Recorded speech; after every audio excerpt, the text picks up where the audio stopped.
ॐ सहना भवतु सहनौ भुनक्तु सह वीर्यङ्करवावहै तेजस्विनावधीतमस्तु मा विद्विषावहै ॐ शान्ति शान्ति शान्ति.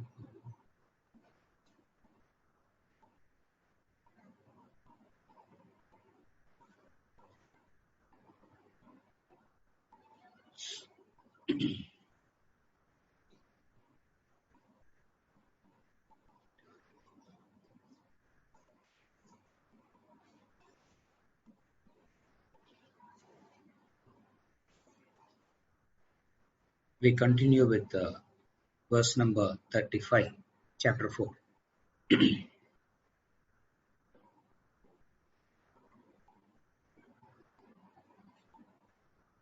Verse number 35 reads, Yajñātvā na punarmoham evam yasyasi pandava yena bhūtānyaseshena drakshyasyaatmanyato mayi. Yajñātvā na punarmoham evam yasyasi pandava yena bhūtānyaseshena drakshyasyaatmanyato mayi. Knowing which you shall not again get deluded thus, O Pandava, by which you will see all beings in the self, also in me.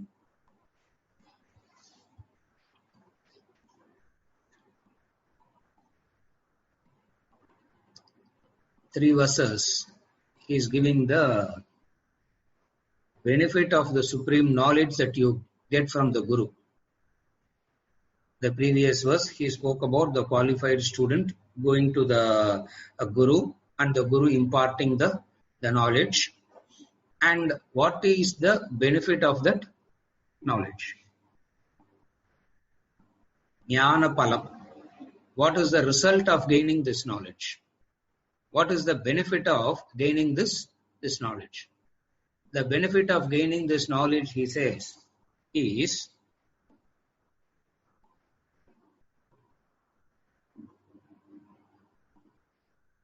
one, Jivatma Paramatma Aikya. The union happens. Second, all delusion goes away. Sarva Moha Nashka. That's what he said in this verse. I'm putting it in the points wise. That's all. It is the same thing that is said in the verse. First is the Aikyam. Aikyam means the union of the Jivatma and the Paramatma. That happens. Second one is Sarva Moha Nashaha. Destruction of all conflicts in life. The delusions, the confusions of life, the misunderstanding of life goes away. The next verses is going to talk about all karma nasha. Even the karmas also get wiped away. This is the jnana pala, the benefit of gaining this knowledge.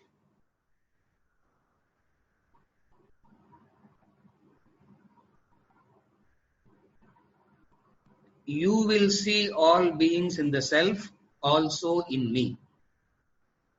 Yena bhutanyaseshena drakshyasi atmani mayi.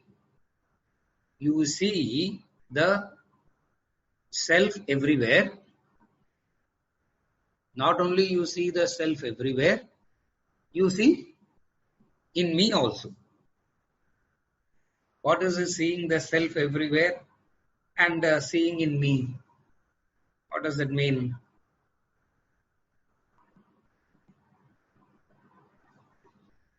First thing,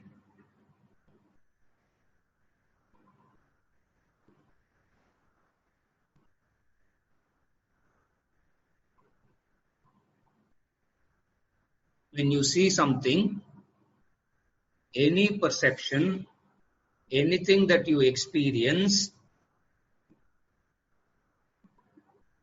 all experiences, you see the Nama Rupa and influenced by that nama rupa. All experiences happen by nama rupa, names and forms. In fact, 4 things: nama, rupa, guna, karma. The 4 things is what you experience. In a very poetic way, we keep saying nama rupa, nama rupa.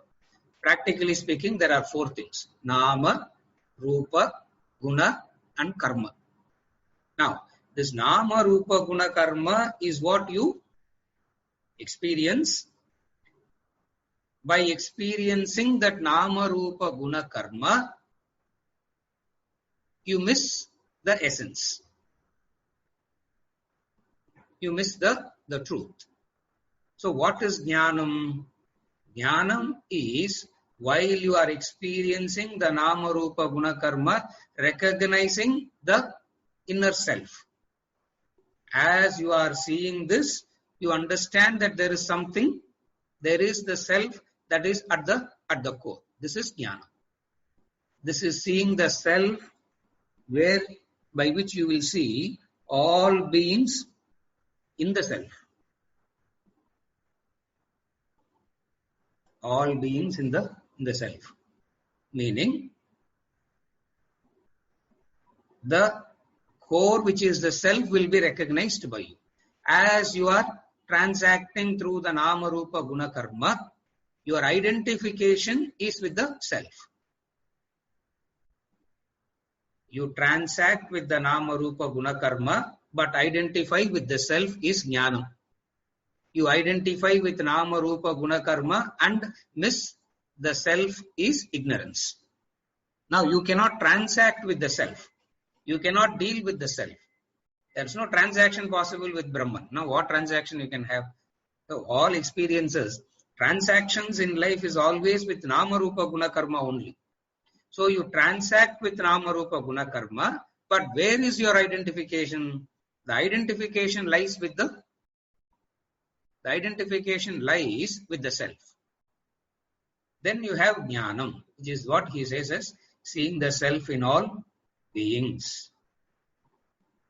Also in me. Also in me. It's not only in you, it is not only in you, it is everywhere. In fact, that is the only thing that is there.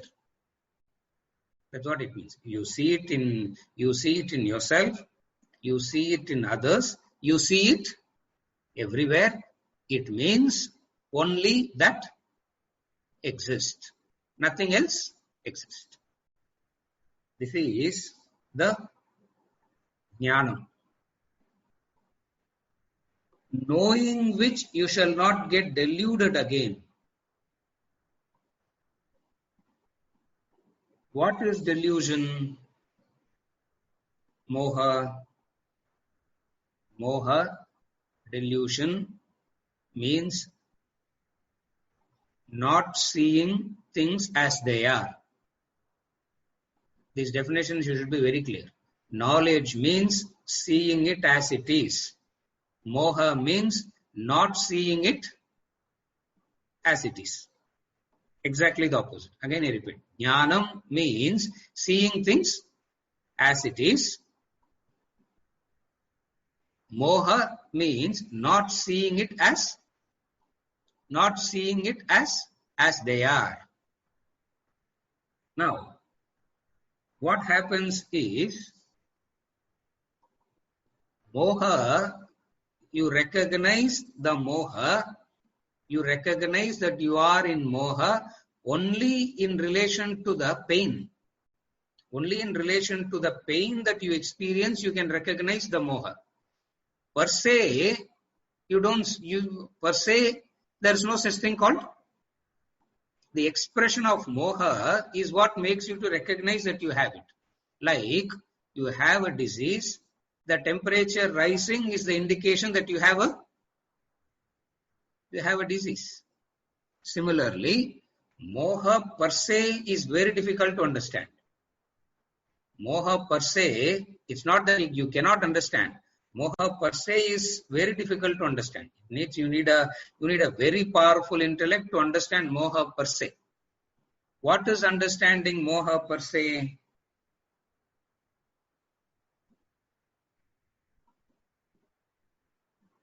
Moha per se is understanding, recognizing the mysteries of life and bowing down to that mystery. Again, I repeat. Recognizing the mysteries of life, bowing down to that mystery. Athoda stop panna, it is not moha. You are just in an emotional trip. Recognizing the mysteries of life, going down to the mysteries of life and seeking that which is beyond all this.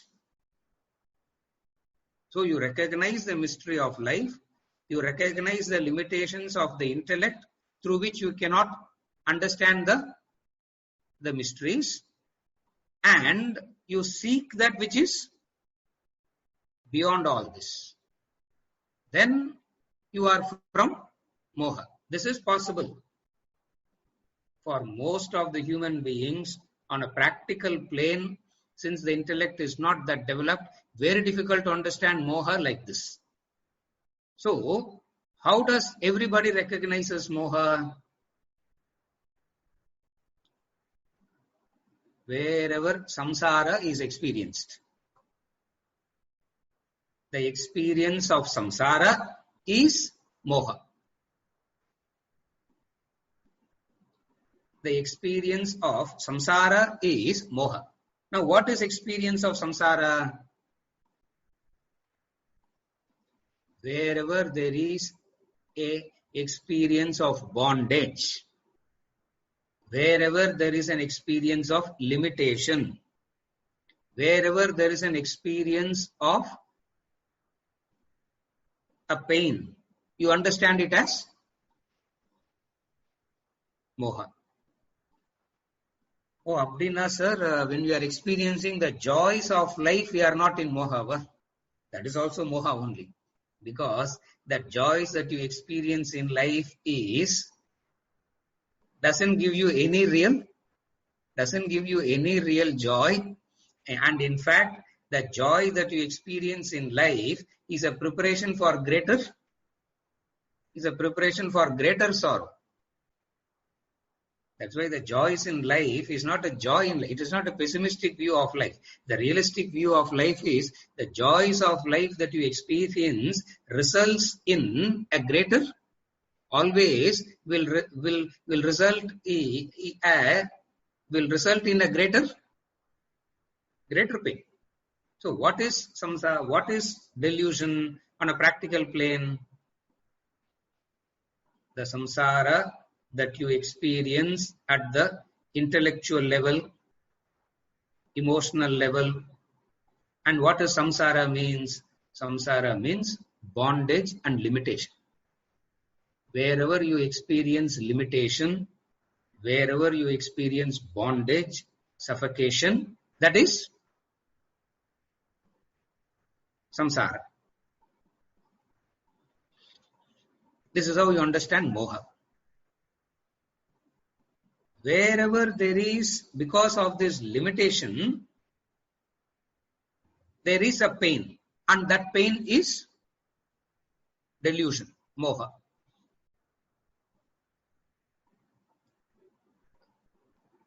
Another way of understanding that you are in moha is the conflicts that you experience because of a situation.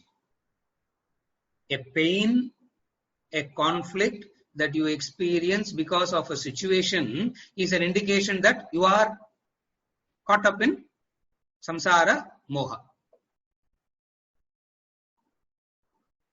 Situation per se doesn't cause pain. The subjectivity, the personal affectation because of the situation that causes pain is samsara. Again I repeat. What is samsara? Situation is not the samsara. Because of a situation, there is a individual affectation. When I say individual affectation means that individual is affected more than the rest. That for that situation is samsara for that individual.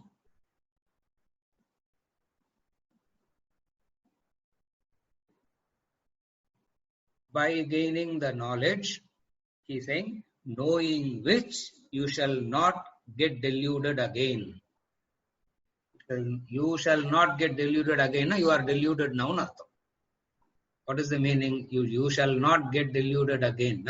You are deluded now. You can try any methods to come out of this delusion. You will keep getting deluded again and again and again. Only by knowing you will get out of this delusion. So what he implies is this. One is you are deluded now. Second is you may have tried any number of methods to come out of this delusion, but what you will not get out, what you will not come out, the delusion. You will not come out of the delusion.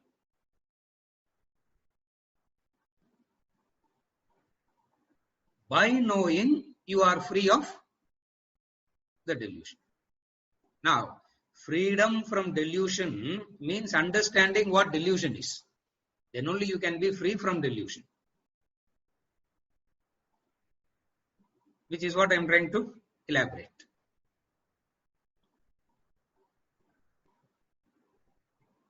Experiencing samsara is delusion.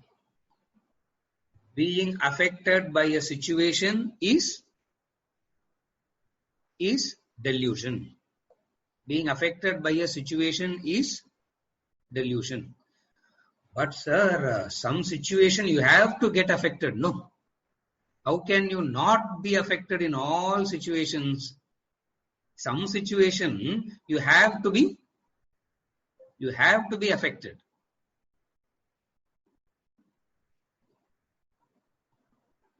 Knowledge says there is no situation that can affect you. There is no situation that will affect you. Why there is no situation that can affect you? Because there is no, what in the language of philosophy known as personalizing the situation. Affectation comes only when you personalize the situation. Affectation comes only when you personalize a situation. When you see it as a situation per se, there will not be an affectation.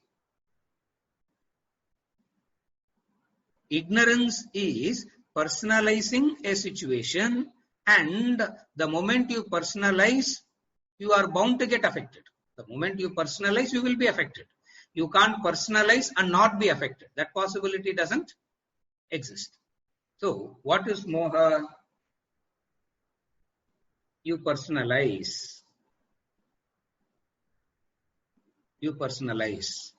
This verse is talking about the benefit of knowledge in relation to the intellect. In relation to the intellect. That is why analysis and knowledge we are talking about. The later on verses is going to talk about freedom from action. Later on is going to talk about freedom from action. Here it is, what is the benefit of knowledge at the level of the intellect? It is the intellect that gets delusion is an aspect of the intellect. When I say it's an aspect of the intellect, means untrained intellect. And through this knowledge, you train yourself, and the intellect is free from delusion. And when the intellect is free from delusion, there is no more moha. And how does the intellect, how does the knowledge helps you not to personalize the situation? By looking at the situation objectively. By looking at the situation objectively. And what is objectivity? What is the practice of objectivity? The practice of objectivity is done by two methods. You practice objectivity by two methods. Number one, the possessed analysis. This is how you practice objectivity. The possessed analysis is the way you practice objectivity. Number one. The second method by which you practice objectivity is the classic Upanishadic style. Neti, neti, neti. These are the two methods by which you can practice objectivity. Neti, you understand. Neti means na iti. The Sanskrit word neti means not this, not this, not this. You become objective to it. The second method by which you can practice objectivity is the possessed analysis. What is this possessed analysis? We have done this any number of times. We know it. I'm repeating it again. The possessed. What is the possessor and possessed means? My book. When you say my book, my refers to the possessor. Book is the possession. My book, my table, my watch, my house, my family, my children, my wife, my husband, my body, my mind, my intellect. Objectivity is practiced when you can segregate the two. What is the two? The possessor and the possessed. How does this analysis brings about objectivity? Wherever there is a possessor and the possession, you understand that you are not that. Then only you are able to say that. You will not say, I am the book. You say my book. When you say my book, the subject, the possessor is different from the possessed, which is the object. Number one. Number two, as the subject, the possessor, under terms and conditions you will have it. Under terms and conditions you will let go of it. That is the possessor and possessed. Again I repeat. Possessor and possessed means under terms and conditions you will have it. Under terms and conditions you will let go of it. It means the relationship is because of a utility. Bharya bibhyati tasmin kaye. As a possessor-possessed relationship. Bharya bibhyati tasmin kaye.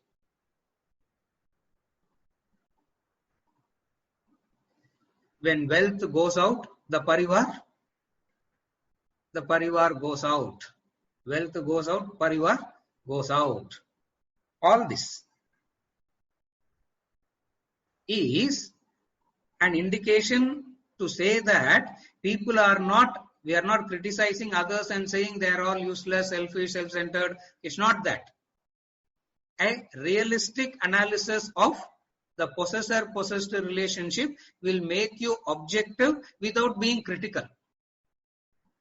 Without being frustrated, without being critical, you turn objective. Then only it is objectivity. you are bitter and frustrated, you are still affected. You do an analysis, you are separated, but there is a frustration, there is a bitterness, there is an anger, there is a hatred. It is not objectivity. What is objectivity then? Objectivity is a realistic understanding. What is a realistic understanding? The possessor and the possessed. By this analysis of the possessor and the possessed, which is what manana is all about, which is what reflection is all about. Reflection, manana, is the ability to do this as much as you can. The capacity by which you can do this as much as you can and not getting affected, not being disturbed. The possessor, possessed.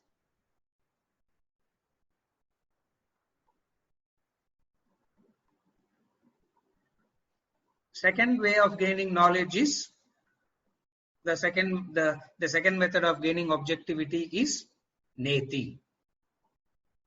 Not this, not this, not this. When you say not this means what?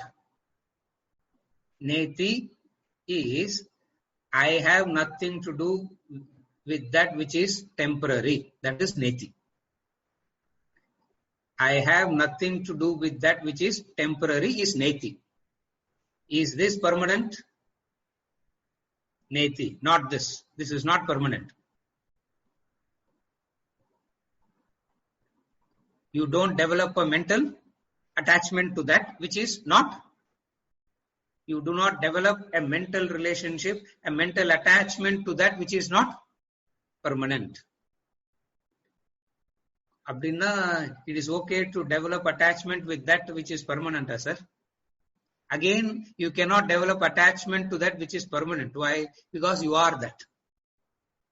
Because you are that, you cannot develop attachment to that. You can develop attachment to a possession. You can develop attachment only when you see something as a possession. The possessor can never get attached to the possessor himself. It is not possible.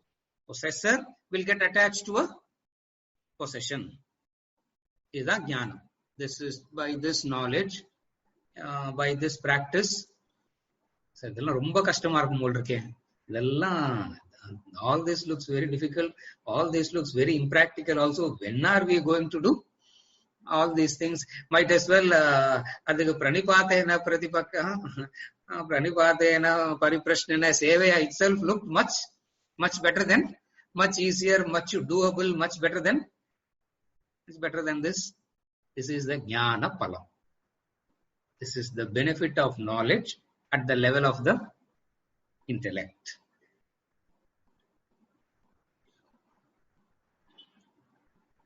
Delusion goes out. Seeing the self in all beings and in me is the positive way of saying it. The negative way of saying it is the delusion goes out. The Sanskrit word evam. Evam means as you are in conflict now, when you gain this knowledge, conflicts goes out. The Sanskrit word evam says, as you are in conflict now, you will not have these conflicts. What is the conflict you are in now? What is the conflict in every human being?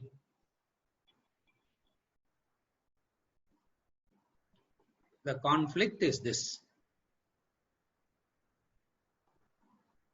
The attempts that you make, the intelligence, the attempts, the effort that you make to keep the impermanent permanent. The intelligence, the effort, the struggle, the hard work, whatever be it, all this results in conflict. Why everything results in conflict? Because you try to make the impermanent,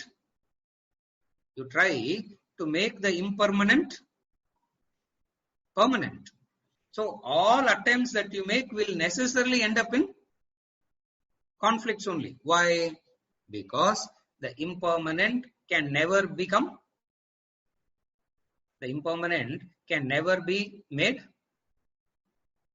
permanent. You can keep it for a period of time. It doesn't matter. You can keep it for 10 years. You can keep it for 40 years. You can keep it for 60 years. You can keep your body itself for 80, 90 years. But nevertheless, it is temporary. And whenever you recognize that it is temporary, your efforts becomes futile. You feel that you have wasted your time and effort in this. That is the conflict. Are you able to follow what is the conflict? By gaining this knowledge, this conflict goes out. By gaining this knowledge, this conflict goes out. What is the conflict? If you are making an effort in keeping the impermanent as permanent, the end result is it will be impermanent only. And whenever you recognize that impermanency, you feel that your effort is vyartha, waste, in vain. Ellam vyarthamaayidhu, sir, they say. All have become vyartha, useless. 50, 70 years of useless life, sir. Vyartha. Why? Because the impermanent, how much ever you delude yourself to believe that it will be permanent, the reality strikes you. What is the reality? That it is impermanent. This is the conflict. So, how do you avoid the moha? How do you avoid the delusion? Do not personalize a situation. Do not personalize a situation. And we all have our area of personalization. We all have our area of personalization. When Vivian Richards announced retirement, I was crying. Because you can't see that man anymore you can't see him anymore batting. So, crying. MS Dhoni announced retirement. It didn't make any difference because I wasn't a very big, because I stopped following cricket and all so deep, because no, it's not I just read the newspaper. I really don't follow it that much anymore. So it doesn't make any difference. For a person who is as personalized as I was with Vivian Richards to MS Dhoni, definitely that fellow will not eat today. At least for the next few days, that fellow will not be eating. Not only, sir. Is this the way to retire? At least Sachin Tendulkar kosam series e vachanga. Just for him to retire, they kept a series so that he can retire. Dhoni is not even having a farewell for Insta, he has to retire. When you personalize the situation, there is an affectation. That's all. It doesn't really matter. Now, what A will personalize will be different from what B will personalize. But nevertheless, affectation, samsara, is because of personalizing it. And we all have our areas of personalization, and those are the areas that affect us.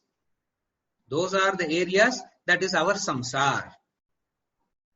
Those are the areas our samsar is, and it causes us pain, and this pain, and trying to deal with this pain, trying to, through knowledge, you overcome this pain. Through knowledge, you transcend this pain. Through knowledge, you overcome this pain. And whenever this pain is transcended, Through this knowledge, you transcend this pain. It will not come back again. That's what it is. Through knowledge, you transcend this pain. It will not come back again. Punarmoham. Punarmoham na punarjanma. Avladhan. Punarmoham is nothing but punarjanma. You gain this knowledge. Punaha moham na. Punaha moham na means no delusion. You will not get deluded again. You will not get deluded again. The benefit of knowledge. The third way of practicing objectivity. I said 2 steps to practice objectivity. The third way of practicing objectivity is this.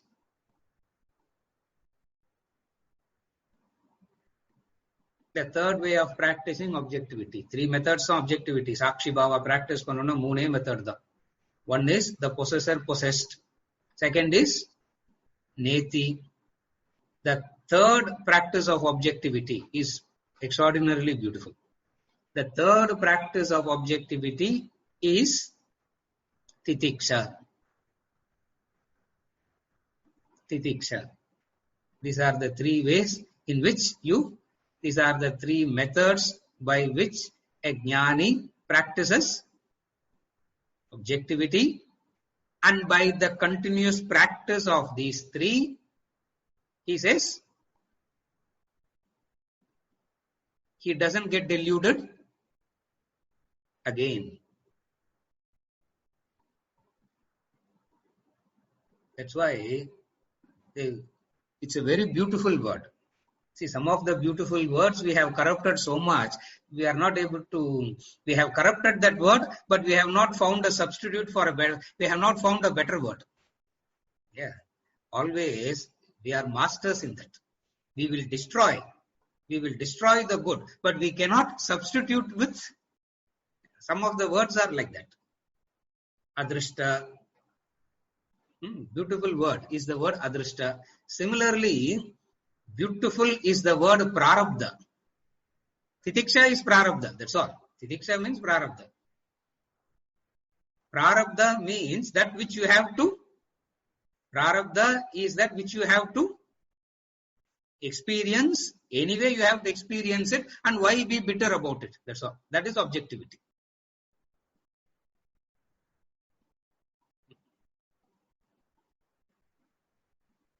If you understand, if anybody understands, like this, if anybody understands, that's why this culture was like that. I'm just giving this as an example. Don't take it beyond the scope. The culture, they say, no divorces. In this culture, not much of a divorce. Why? Because husband and wife is a prarabdha. You got married, it's a prarabdha, and that's it. You live with that person for the rest of your life. There is no need to, you don't. There may be ups and downs, there may be anger, there may be fights, there may be frustration, but one thing is what? There is no such thing called, one thing is what? There is no such thing called separation. There is no such thing called, if at all there is a separation, nature only will separate. And how nature separates? That method we know, how nature separates. That method we know. 3 methods by which a jnani, jnani not an enlightened soul. We are not talking about the enlightened person here. Jnani, the person who is practicing Gyanam, these are the 3 methods by which he practices objectivity.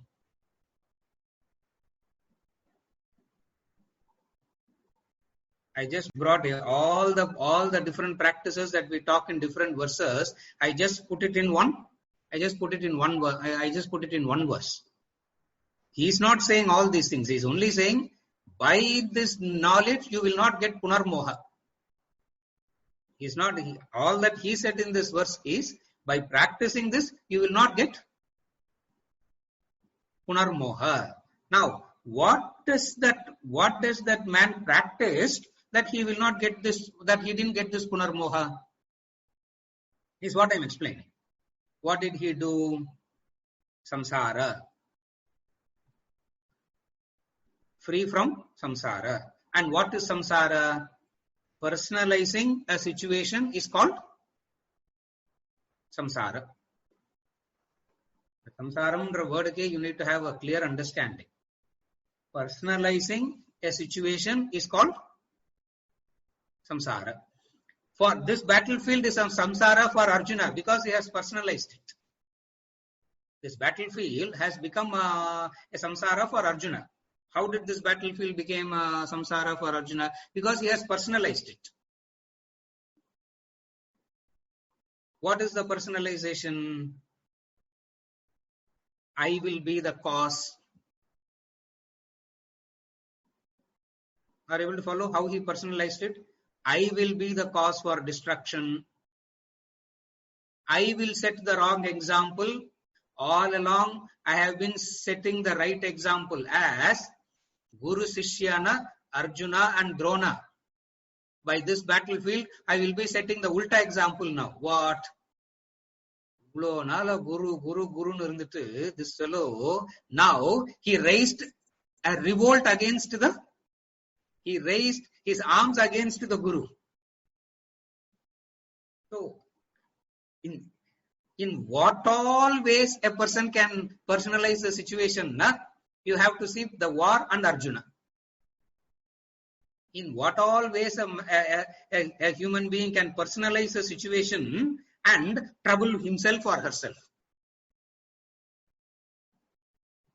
In what all ways the mind can personalize a situation, in what all ways the mind can view the situation and causes pain to oneself is called samsara. The samsara is definition. Meaningless is this personalization. Therefore, meaningless is this samsara. Meaningless is this personalization.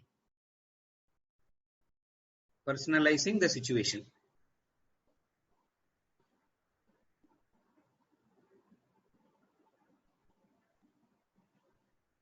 Subjectivity of the situation. You can, what is samsara? Subjectivity, the situation, you make it, you look through you. All situations in life, you look through you only. That is samsara. I gave the example of one of my aunt, she will buy some wheat or this grains or whatever it is for making the sambar powder. She will say, now vaangnale it gets cloudy. As soon as I buy things to sun dry, it gets cloudy. As though sun is waiting in the entire cosmos. In the entire cosmos, the sun is waiting for this particular lady in this particular village, in this particular place, and as soon as she does it, it gets clouded. This is the personalization. This is called personalizing the situation. And everybody feels about themselves like that, no?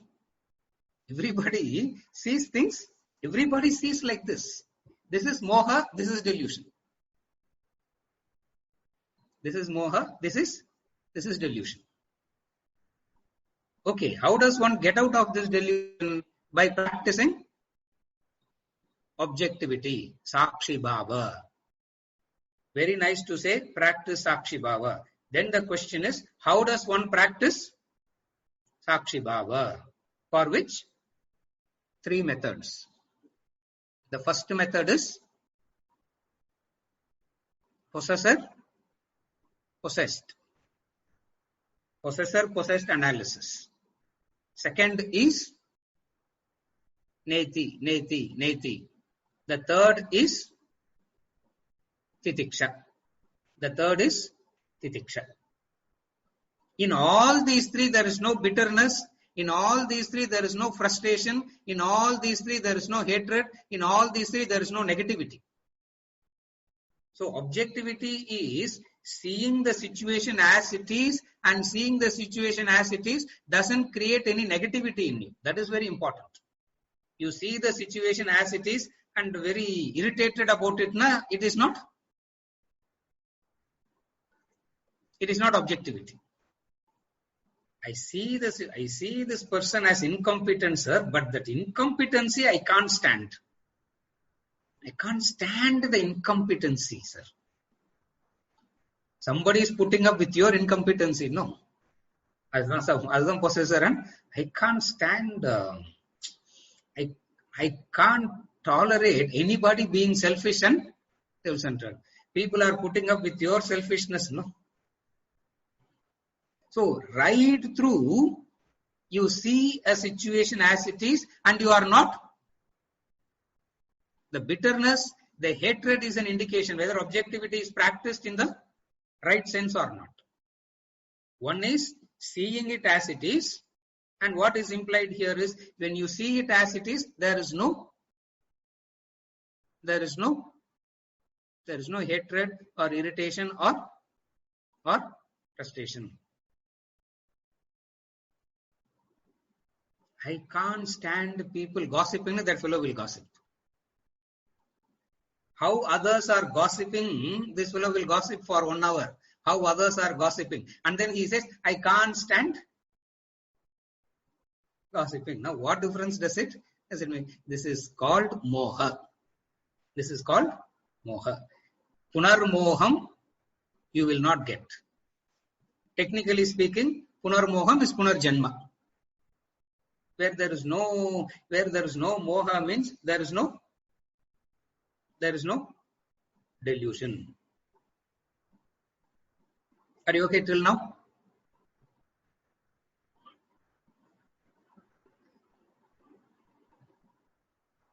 Therefore, always what happens is, by me personalizing a situation, I get into a unique difficulty, a unique pain.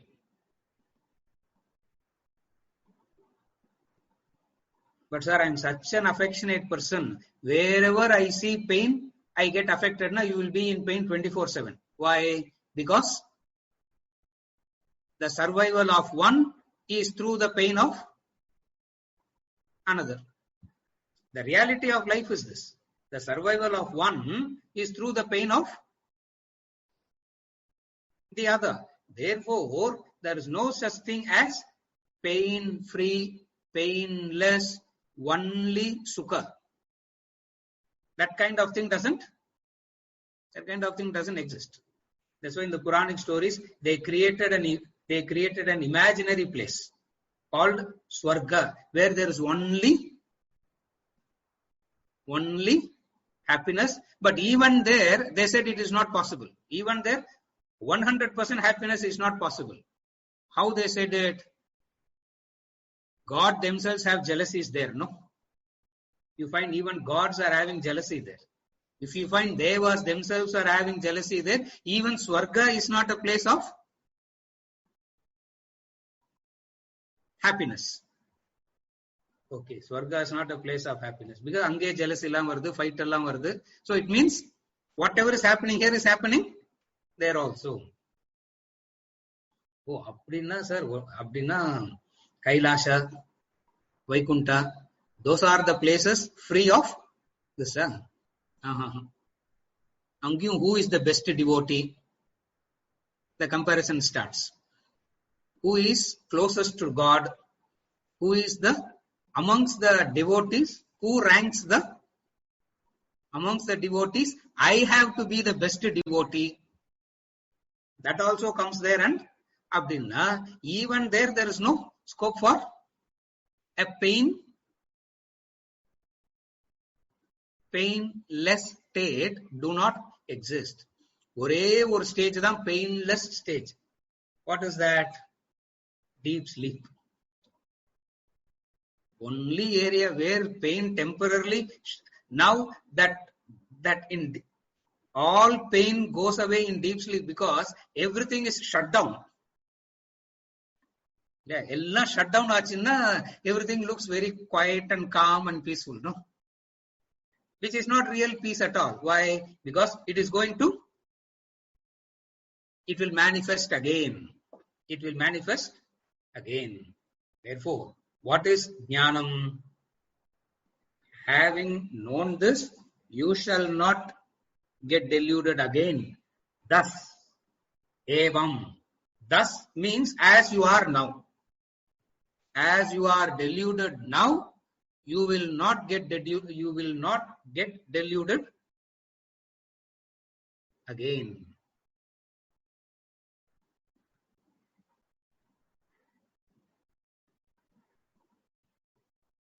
Removal of delusion means removal of vasanas. Technically, removal of delusion means removal of vasanas. Vasanas means raga dvesha. Vasanas means raga and dvesha. Therefore, this is the benefit of gaining. This is the benefit of gaining the knowledge. A seeker is not interested in these benefits. It happens to him, he says. Understand it in this way. Even here it has to be understood rightly. A seeker is not interested in these benefits and looking for knowledge. You gain this knowledge, this happens. You gain this knowledge, this happens to you. You gain this knowledge, this happens to you. What happens? Objectivity. Objectivity. In the relative sense, it is objectivity. In the absolute sense, Jivatma Paramatma Aikyam. Relative sense, objectivity. In the absolute sense, which is what we are interested in. It's not that we are not interested in the relative things, it happens by itself, but the true ideal is what?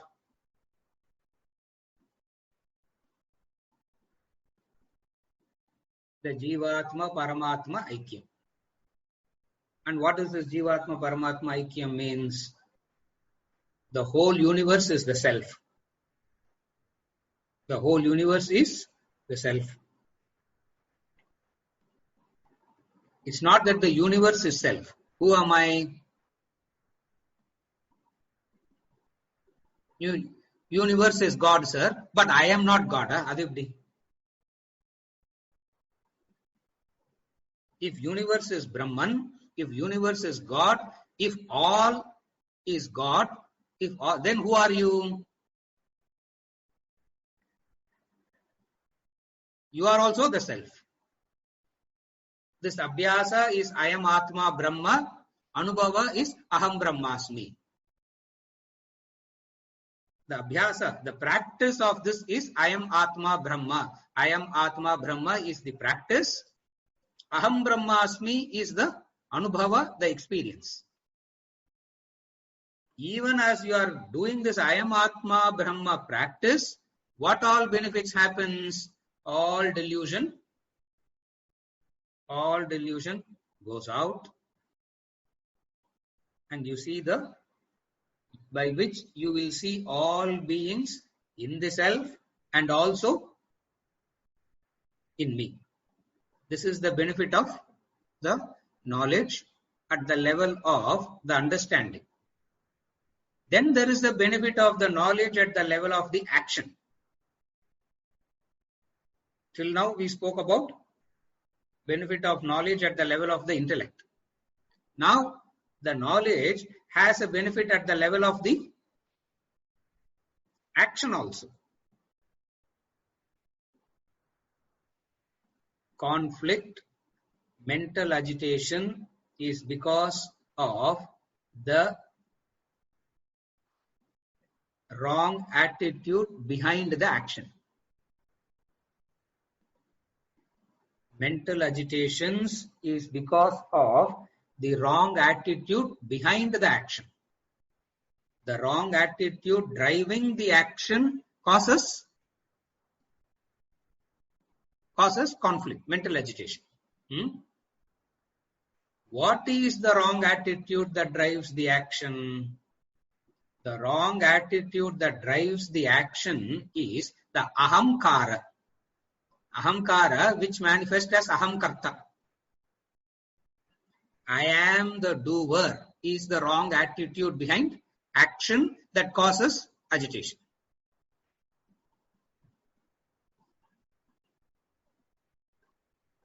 On a practical, I don't know what other word to use. I'm using the word practical. On a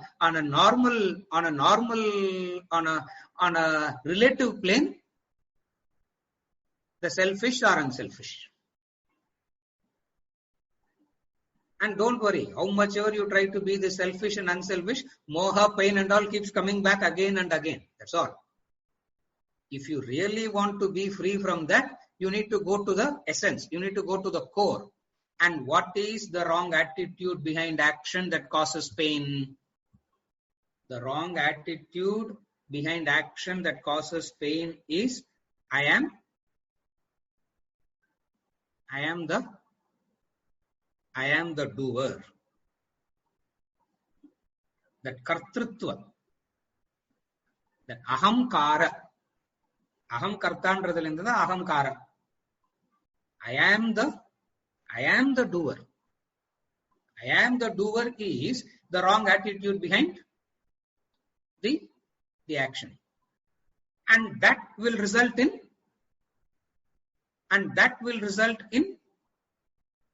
pain.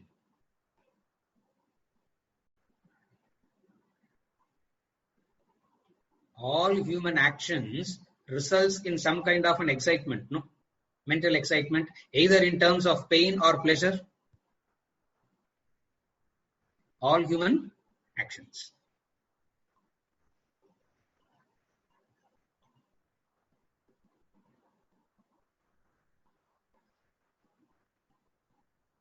Second thing in relation to action is, one is the attitude that drives the action, which is ahamkarta, is what produces agitation.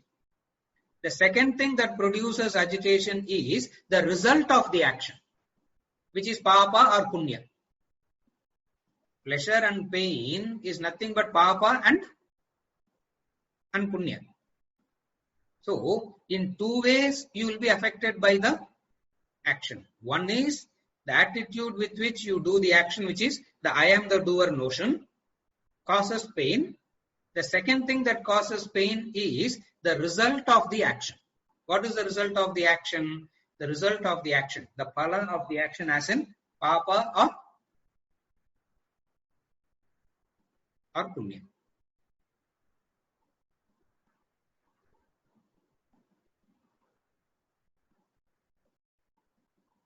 The very fact that there is these opposite results of papa and punya, which doesn't seem to happen for other species.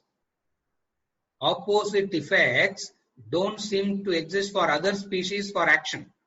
Only a human action has these two results.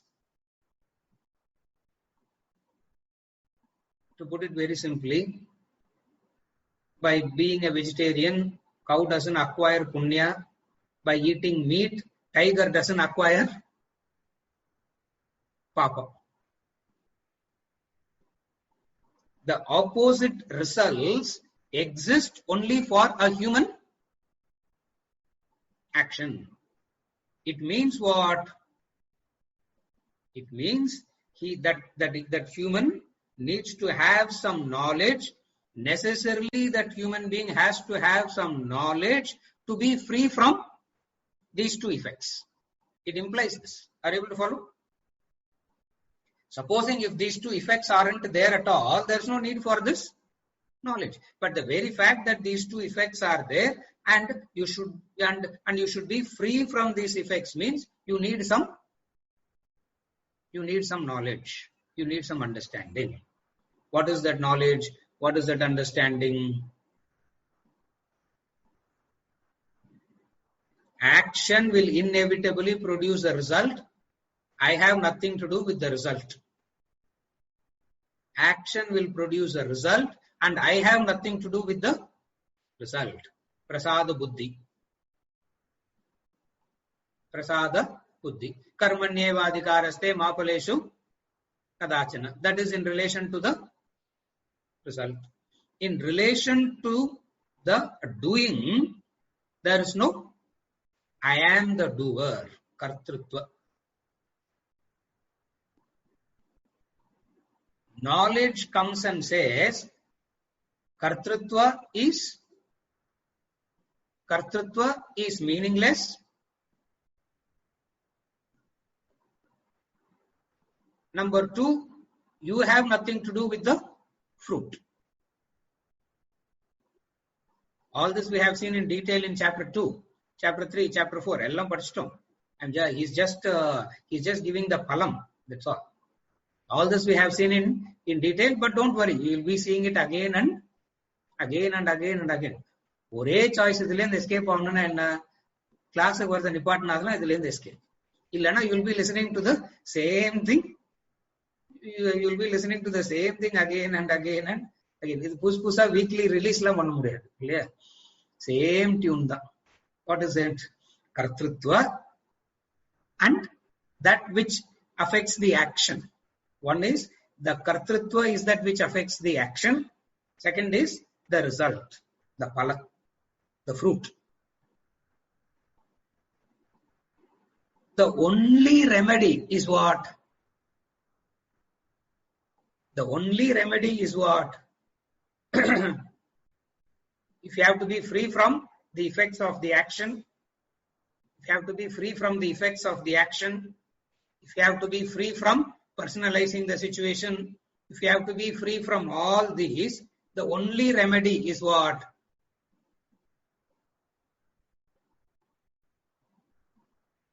The only remedy is the true Gyanam. What is the true Gyanam? From the possessor-possessed analysis, you go to the subject-object analysis. From the possessor-possessed, you go deeper into the subject and the object. World is the object, you are the subject. Your body is the object, mind is the subject. Mind is the object, intellect becomes the subject. Intellect itself becomes the object. That which remains is the true. That which remains is the true subject, and the true subject cannot be seen by the intellect, by the mind, by the senses, by the world. That recognizing the subject as you are, that is Jivatma Paramatma Aikya. This stage is called self-realization, God realization. Again I repeat. Ivvulam complicate lam theve illa.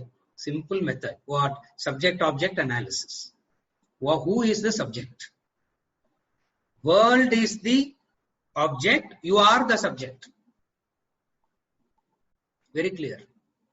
World is the object, you are the subject. Itoda it stops. Stop with this, sir. Idhik mele don't complicate. Idhik mele don't take analysis any further. World is the object, you are the subject. Let us stop it here, full stop. Yes, you stop it here, punarmoha will come, punarjanma will happen. If you stop it here, punarmoha will come, punarjanma will come, and then you can't complain, you can't cry, you can't ask why, you can't keep asking this question. Now a person wants freedom from this. To that person who wants freedom, what is the analysis now? Okay, forget the object completely. Let us analyze the subject. First is, you are the subject, world is treated as an object. Now, the world is left behind. When I say world is left behind, this is what the person does. When Buddha left the palace, he wanted to explore the subject. He left it. He left because he wanted to explore the subject. So, at one point of time, you leave the object behind and you start exploring the subject. What is the subject? Body. Am I the body? After 1 year, the Guru in the Upanishad says, Neti. Am I the body? After 1 year, he says, no, you are not the body. Abbada. He goes back. Again 1 year later, am I the mind? Answer, Neti, not this. You are not the... He doesn't even... See, words, they are so rationed with words, the Upanishads. Weekly class மாதிரி அப்படியே verbal diarrhea எல்லாம் கிடையாதுங்க. இல்லையா? இதெல்லாம் verbal diarrhea. அங்க வந்து the words are so, they are so rationed with words. Neti, you are not the mind also, not this. அவ்வளவுதான். Neti. Neti. The words are so limited. Why can't they at least give a sentence? Neti. And for that student it is so joyful. Goes back. Again after 1 year. Am I the intellect? Neti. 4th year the person doesn't come back. Why? Because he has known the true subject. He has known the true subject. So, Gyanam in the true sense is this analysis. What is analysis? The analysis of the subject and the object. Whenever I say I, what is the subject that is from the I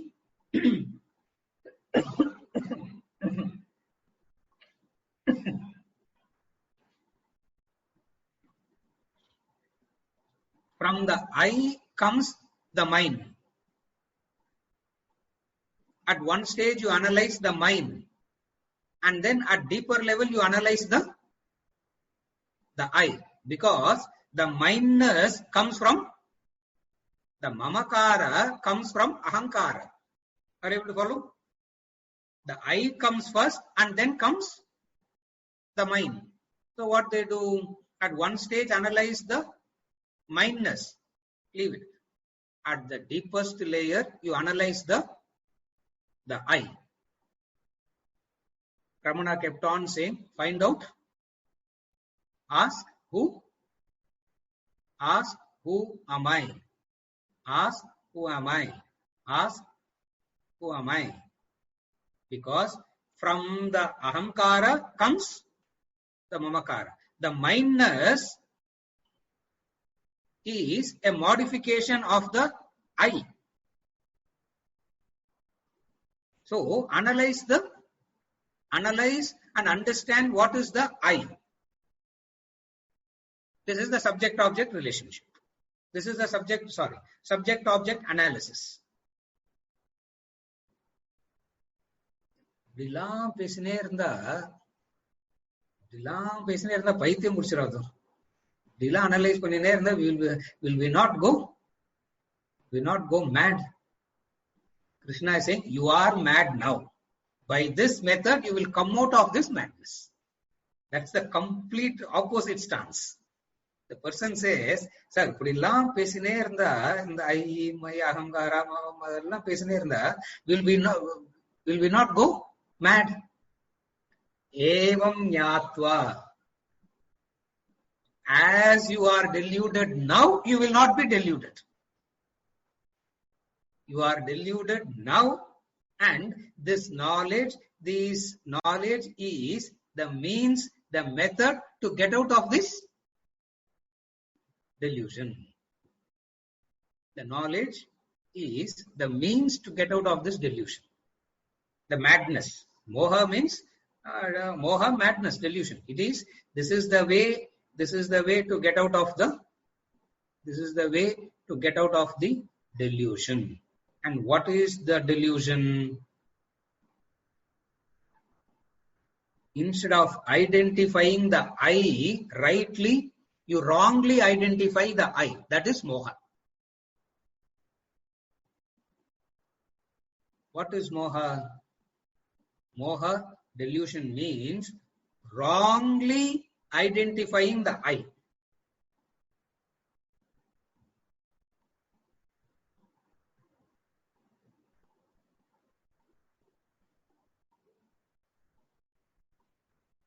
Who am I?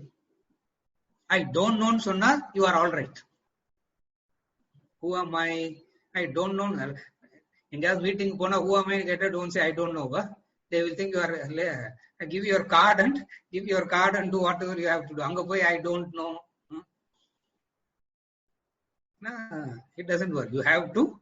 You are the, But then, deep inside you, you do not identify with it.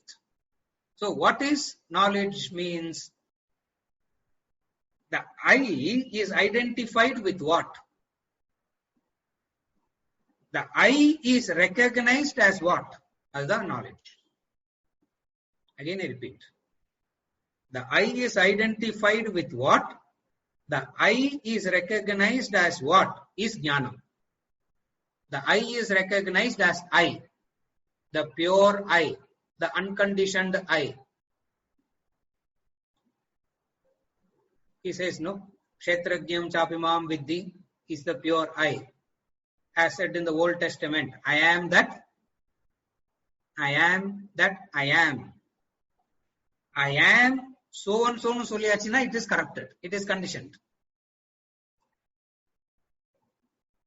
I am Apde Utta, it is pure knowledge. If you just say I and leave it at that, it is pure knowledge. If you say I am this or I am not this, this is moha. This is delusion. Therefore, this knowledge will not give you punarmoha. This knowledge will not give you punarmoha. Are you okay till now? This is the benefit of jnana phalam in relation to the intellect, the understanding. Then there are two more verses which we will see in terms of action and the mind. We'll see that in terms of the action and in terms of the mind, we will see the effects of knowledge. There we will discuss just as we discussed in terms of knowledge. There we will discuss in terms of emotion, and there in that respective verse we will talk about it in detail in relation to action, the benefit of knowledge. So 35, 36, 37 is the benefit of gaining this knowledge. As a qualified student, you go and gain the knowledge from the qualified student. Qualified guru. Qualified student will go to a qualified guru. The qualified student, even if he goes to a mediocre guru, he will still gain the knowledge. The guru may still remain mediocre only. This person will gain the knowledge. Ainala, a qualified student goes to the guru and gains this knowledge. What are the benefits of gaining this knowledge? Which the seeker is not seeking this. The seeker is not seeking this, but these are the benefits. What are the benefits? At the level of the intellect, this is the benefit. At the level of the action, there is a phalam. At the level of the mind, there is the phalam. 35, 36 and 37. With this, I conclude verse number 35. Next class, we move on to verse number 36. There are a couple of clarifications. I will take it up, and then we will Sriram. So, in life, pain can be real, but affectation, misery and suffering is optional. Correct. Because at times, the pain is of the body and the affectation, suffering, misery is a mental state due to wrong identification. Is my understanding correct? Yes. How can one overcome suffering due to intense acute physical pain, like childbirth, which is different from chronic pain like sciatica or post-delivery pain, which is also hard, but there have been mental techniques which shown to work on numbing chronic pain through alternative association. Of course, all this is prevalent before the advent of opioids, and now that art also is lost. Now,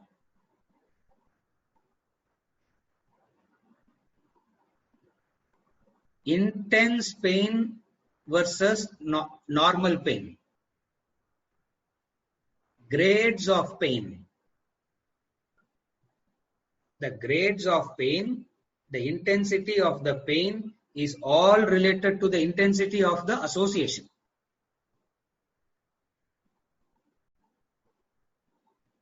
Like a childbirth.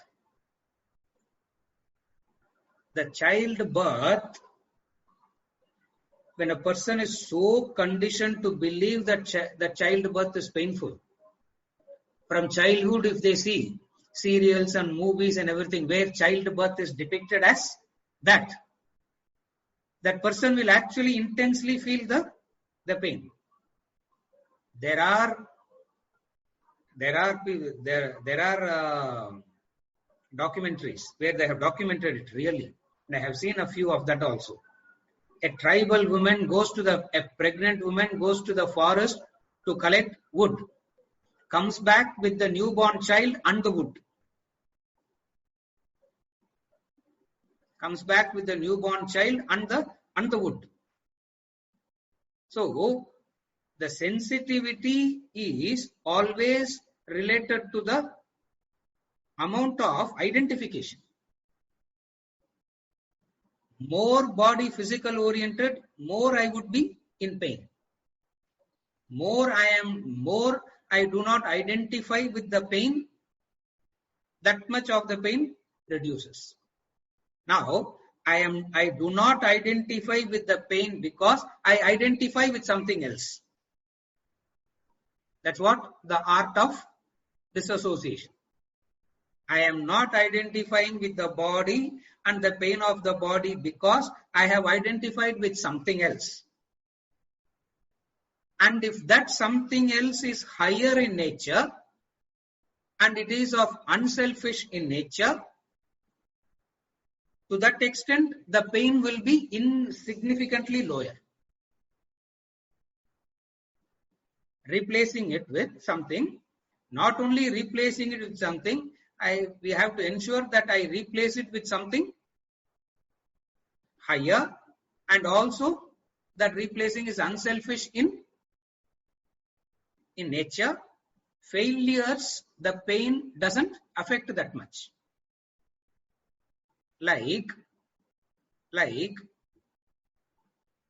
a PhD student, a researcher, a scientist, when he's doing an experiment and he fails in that experiment a few times, that failure will not disappoint him. That failure will not make him, he will not get disappointed about that failure. Why? Because he has identified with something higher in that. What is the higher? If you observe carefully, there will be an element of unselfishness in that. There will be a larger cause involved in it. Where there is a larger cause involved, a higher cause involved, to that extent, the pain is less. Instead of training oneself to identify with the higher cause and deal with the lower pain, today the method is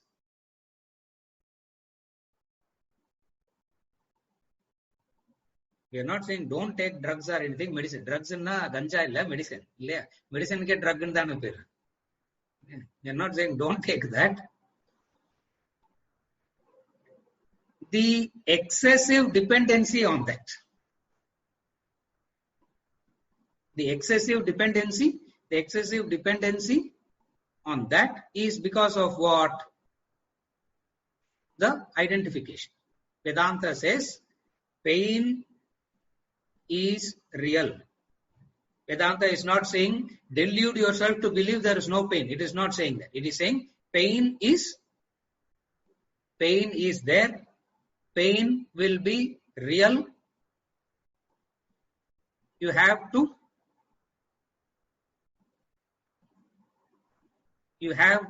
ignore the pain and keep moving.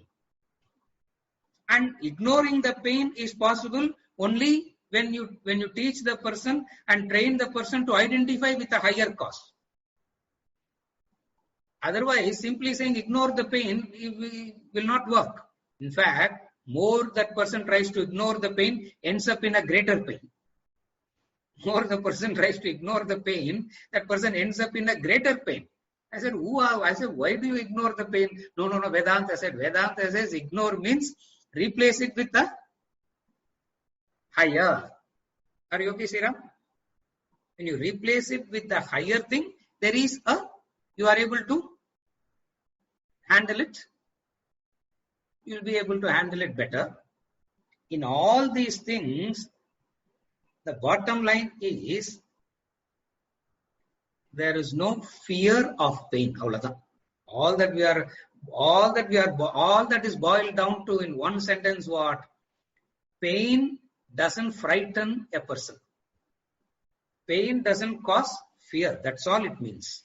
Which itself is a very good, which itself is a very high knowledge. Which itself is a very deep knowledge. Where pain doesn't cause fear. True. When you understand it as inevitable, when you understand it as it will be there, why fear that? That's how knowledge takes care of it. It is not saying imagine that there is no pain, nor is the person says imagine a good experience, imagine a good past experience and forget this. 2 minutes it may work. 5 minutes it may work. The next day, the pain will come back with a greater intensity. What Vedanta says is, pain need not be frightened about. Do not fear pain. You do not fear a loss, but you will make all the efforts not to be a failure. But you are not fearing failure. In fact, most of the people, they want success out of a fear of failure. Correct.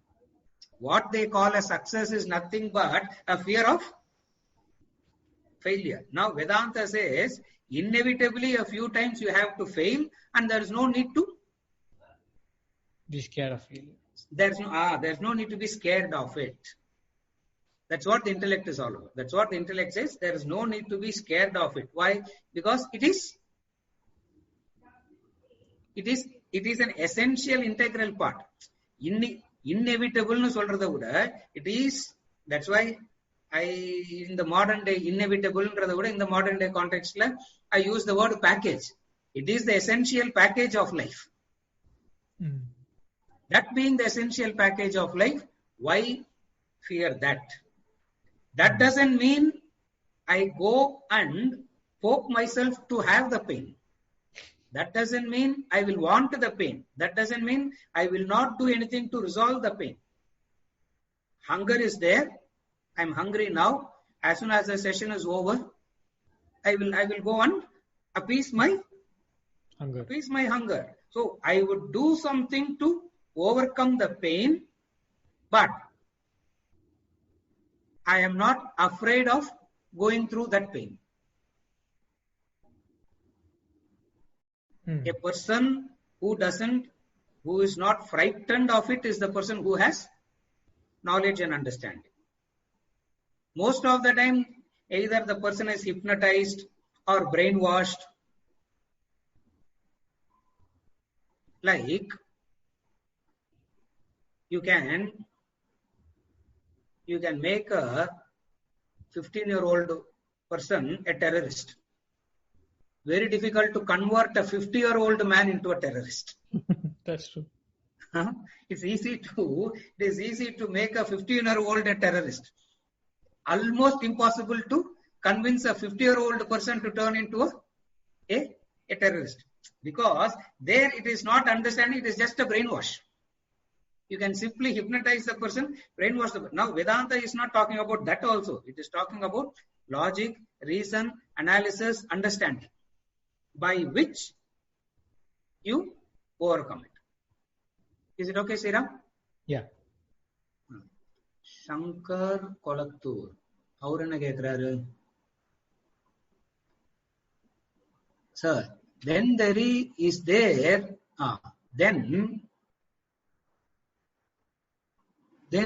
there any relationship in taking responsibility for the action and doership while in action? In relation to knowledge and action, in relation to knowledge that has to drive the action, you need to take responsibility for the action as long as you have to take responsibility for the action as long as you want something, you don't want something else, you want to get something, you don't want to get something else. Only when you are in these things, you have to take responsibility for the action. When kartrutva is not there, you do that which you ought to do. For example, Gautam Buddha, Ramana Maharshi couldn't produce another Ramana Maharshi. Is he a failure in action? According to him, he says, I did what I ought to do. Are you able to follow?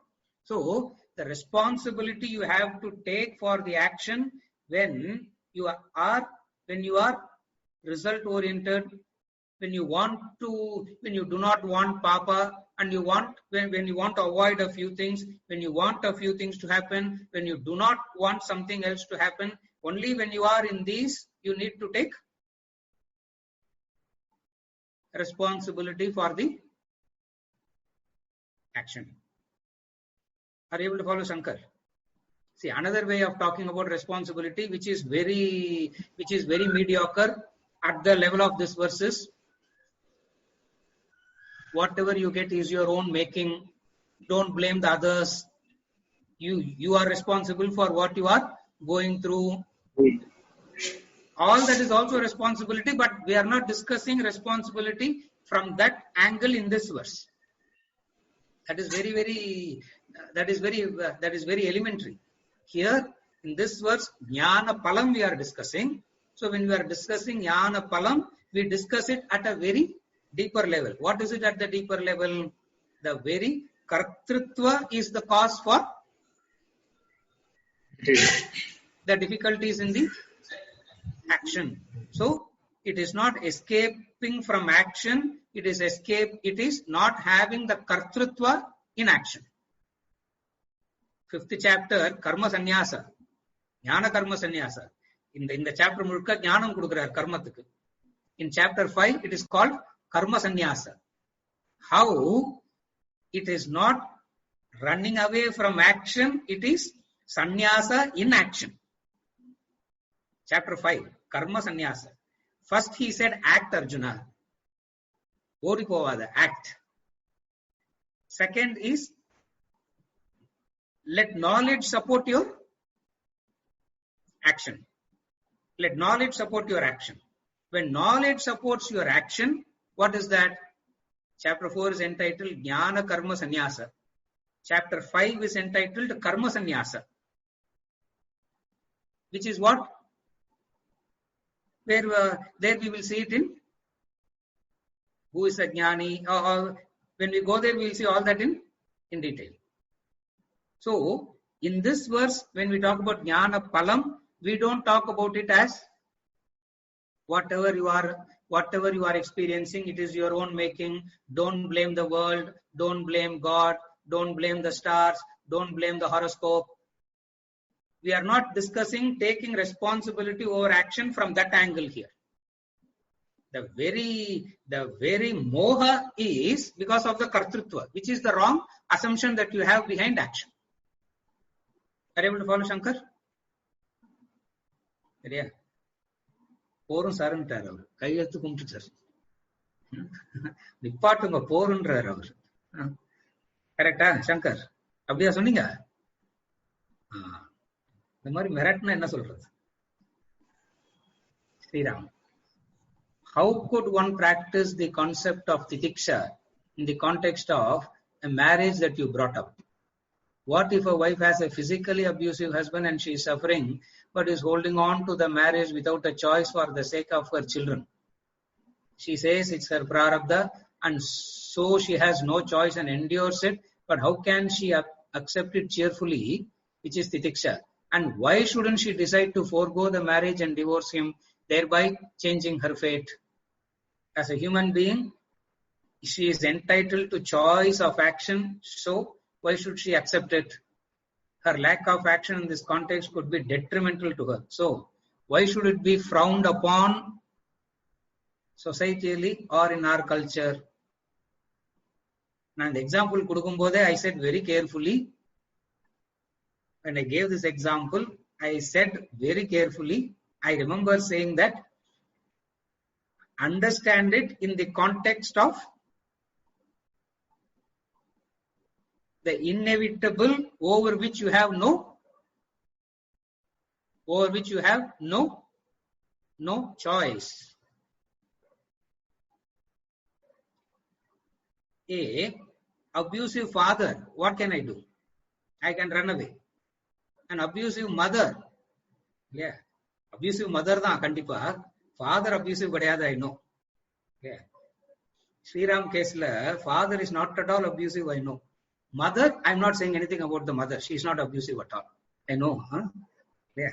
You can't abusive mother. You can't go away from the abusive mother. Now, what do I do? Out of an understanding where I have a reason to serve that person back. I have a reason to serve that person back. That is what titiksha is all about. That person may be a cause. That person may be a cause of pain and suffering to me. But I have a reason to serve that person, which is obligation. If I have understood that I have no reason to serve the person and I do not have obligation and all that, it is all right. Are you able to follow? So the person is not putting up with. The person says he may be this. Just as I have to serve a person with a physical disease, I have to serve a person with a mental disease also. A person has a physical disease. What is a physical disease? Clear? Those are the days where I remember my mother's father, my grandfather, my mother's aunt, she was a leprosy patient.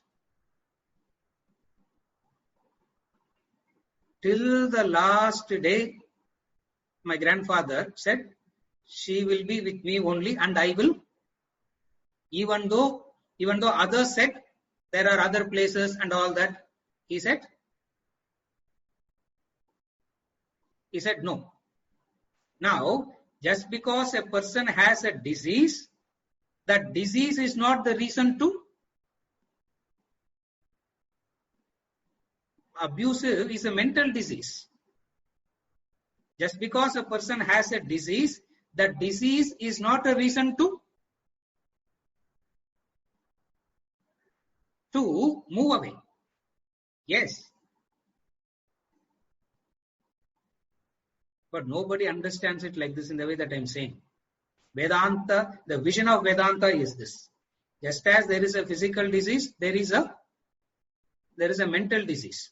See, we are so careful about telling people, even now, there are so much of advertisements that is coming, COVID-19, don't maintain a distance, but do not throw them out. For when there is a disease, you serve the person. Some have physical diseases, far more painful is a mental disease. And when a person has a mental disease, me who is not having that disease, it becomes my primary obligation to serve that person. When I am serving that person, because I am not yet fully established in knowledge or I am not yet enlightened, my mind will play tricks. Are you okay till now? My mind will start playing tricks. What is the tricks my mind will play? Why do I have to suffer anymore? Why can't I just let go of the person and go? It is exactly like letting go the person with a physical disease. In a physical disease, we are able to see and turn sympathetic. But in a mental disease, that is why we have not yet developed the sensitivity not to laugh at a mentally diseased person. No. When we see a mad person, we laugh. In fact, most of the jokes are about the mad person. The injury. Now, what amount of trauma, pain that person will be. So that is the reason to serve that person. In some extreme cases,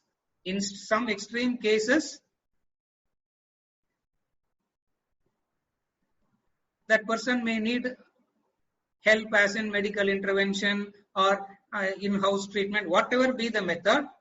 Mentally, the person who is not suffering from the disease takes a pratignya, takes a vow. What? I will continue to serve this person irrespective of the disease of that person. This is how we help the other. This is how we heal the other, is the vision of Vedanta.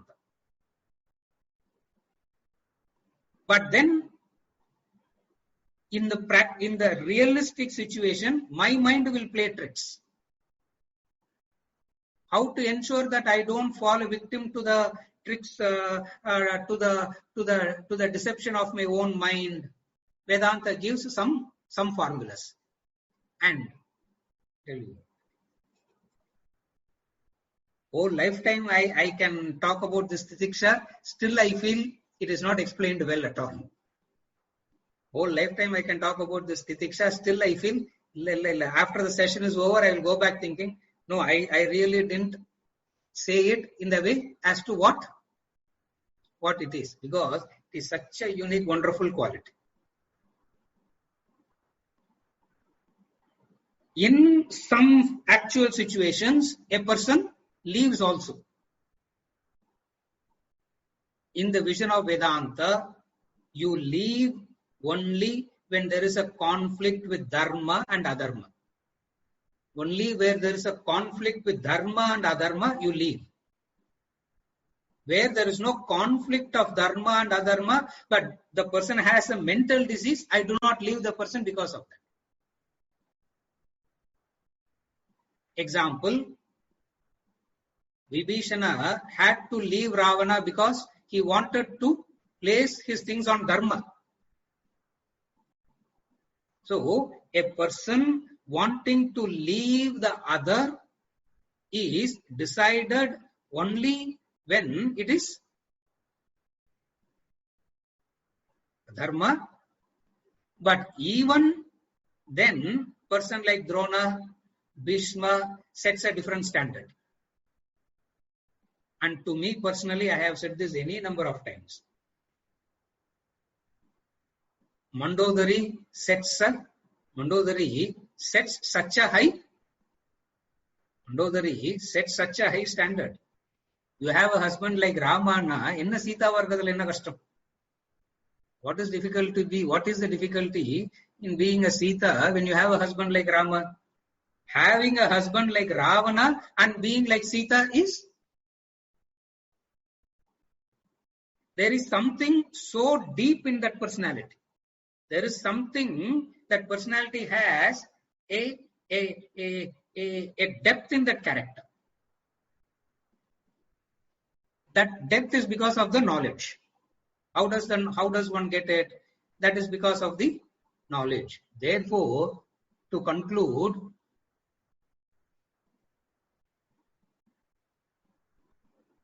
societally, it is not being frowned upon.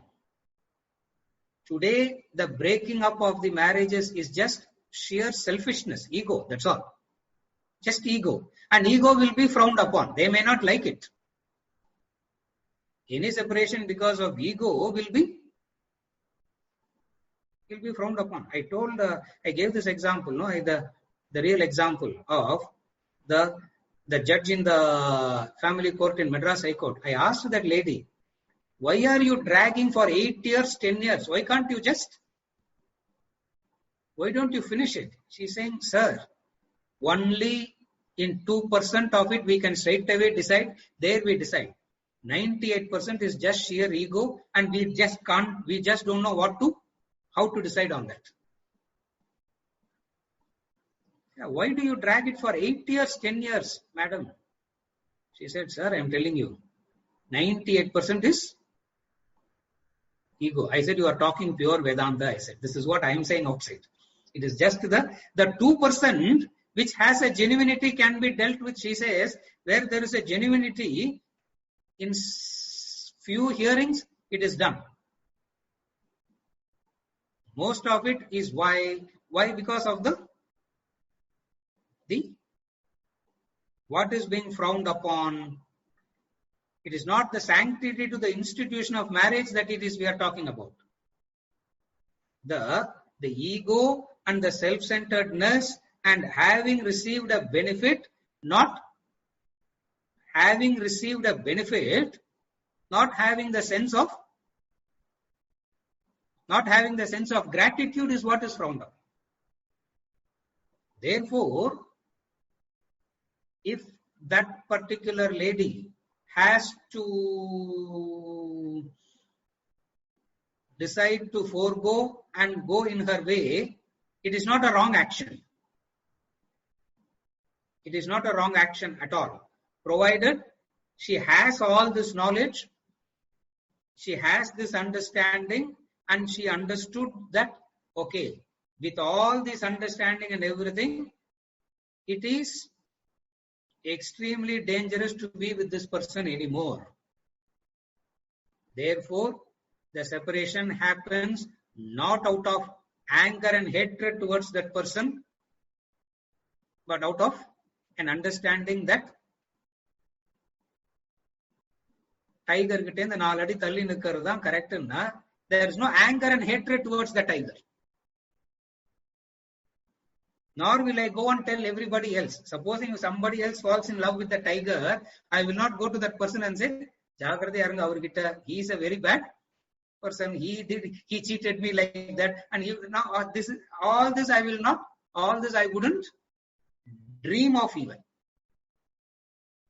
So, when we talk about not moving away, just because a person is diseased, disease is not the reason to move away, and the diseases is of two, physical and mental. Physical disease, with the aid of medication and other help, can be dealt with easily. The mental diseases is you have to stay with the person for a long period of. Even the psychiatric people, they say, I know because I'm also part of it, sending so many people to this. You have to educate the people around, no? You have to educate the people around and tell them that it is a marathon. You have to be in it for a long period of. You have to be in it for a long period of time. It's a lifetime project in itself. It means I need that much of sympathy.